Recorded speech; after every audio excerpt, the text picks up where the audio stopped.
ازيكم؟ يلا نعمل الشاورما المصري بتاعتنا. نص كوبايه ميه بصل، زيها بالظبط نص كوبايه زيت، عليها ربع معلقه كمون، نص معلقه فلفل اسود، ربع معلقه بصل بودره، رشه قرفه بسيطه، ربع معلقه بابريكا، ربع معلقه بصل بودره. هنزل عليهم بنص ليمونه ورشه سكر ومعلقه الملح بتاعتي. هقلب المكونات بقى دي مع بعض كده بعد ما اعصر عليها الليمونه، وانزل عليهم باللحمه. هقلب اللحمه كده واسيبها تتنقع فيها لمده يعني على الاقل ساعتين.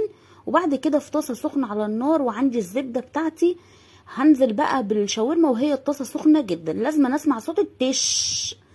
بعد كده مش هقلبها خالص لحد ما تبدا تاخد لون من تحت، واقلبها يعني يا دوب تقلبتين، واروح نزل عليها بالبصل وبالطماطم بتاعتي.